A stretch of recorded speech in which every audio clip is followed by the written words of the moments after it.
Hi வணக்கம். நம்மளே இன்றைக்கி விஜய் டெய்ரி ஃபார்மில் பார்க்கக்கூடிய பதிவு வந்து பார்த்திங்கன்னா ஒரு அழகான தலையத்துக்கு டெய்ரியோட விற்பனை பதிவை பற்றி தாங்க பார்க்க போகிறோம். விஜய் டெய்ரி ஃபார்ம் எங்கே இருக்குது அப்படின்னு பார்த்தீங்கன்னா திருநெல்வேலி டு தென்காசி போகக்கூடிய பாதையில் பாவூர் சத்திரம் பக்கத்தில் தாங்க அமைஞ்சிருக்கு. பெரும்பாலும் நம்ம பண்ணைக்கு வரணும் அப்படின்னு நினைக்கக்கூடிய நபர்கள் டிஸ்பிளேயில் தெரியக்கூடிய நம்பருக்கு கால் பண்ணிவிட்டு வாங்க. இந்த கிடாரி வந்து பார்த்திங்கன்னா அழகான ஒரு 4 பல்லு இருக்கக்கூடிய ஜெர்சி கிடாரிங்க. சரியா, ஒரு சூப்பரான கிடாரி. நேற்று கண்டு போட்டிருக்கு, நேற்று அதிகாலையில் கண்டு போட்டிருக்கு. ஒரு அழகான காலக்கண்டு போட்டிருக்குங்க. கிடாரியை பார்த்தோன்னே நல்லா ஒரு ஒவ்வாத்தோல் கிடாரி. நம்ம ஏரியாவில் வந்து ஒவ்வாத்தோல்னால் எல்லாத்துக்கும் தெரிஞ்சிருக்கும், வெளி ஏரியாவில் இருக்கவங்களுக்கு தெரியாது. வெளி ஏரியாவில் வந்து அணில் தோல்னு சொல்லுவீங்க. இப்படி கிடாரிக்கு பார்த்திங்கன்னா தோல் வந்து பார்த்திங்கன்னா நல்லா நைஸாக இருக்கும்.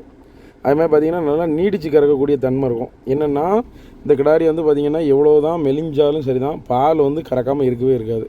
அதனால தான் இது வந்து ஒவ்வாத்தோல்னு சொல்லுவாங்க.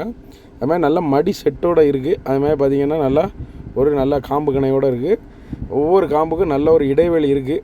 மாடை பொறுத்தவரை இன்னும் நல்லா ஃபுல் மடி கட்டலை, நல்லா மடி கட்டி வரும்போது சூப்பராக இருக்கும். அதுமாதிரி பார்த்திங்கன்னா அழகான காலக்கண்டோட நல்லா நஞ்சு கொடி எல்லாமே நல்லா தெளிவாக உளுந்துட்டு, மாட்டோட விலை நல்ல வரும். என்னென்னு பார்த்திங்கன்னா 48,000 பிடிச்சிக்கிட்ட சொன்னோம். அதுமாதிரி பார்த்திங்கன்னா இந்த ஈத்துக்கு வந்து பார்த்திங்கன்னா உங்களுக்கு ஒரு 10லேருந்து ஒரு 12 லிட்டர் கறவை வரைக்கும் தாராளமாக எதிர்பார்க்கலாம். நல்ல பால் நரம்பு கொடியும் நல்லாவே இருக்குது. அதுமாதிரி பார்த்திங்கன்னா நல்ல மஞ்சள் கொம்போட ஒரு அழகான முகத்தோடு அமைஞ்சிருக்கு. மடியும் பார்த்திங்கன்னா நல்லா செட்டாக இருக்குது. மாட்டை பொறுத்தவரையில் வெயிலுக்கு எல்லாத்துக்குமே நல்லா மேய்ஞ்சி வரக்கூடிய மாடு தான். நீங்கள் வந்து மேய்ச்சல் முறையில் வளர்க்கறனாலும் நல்லாயிருக்கும்.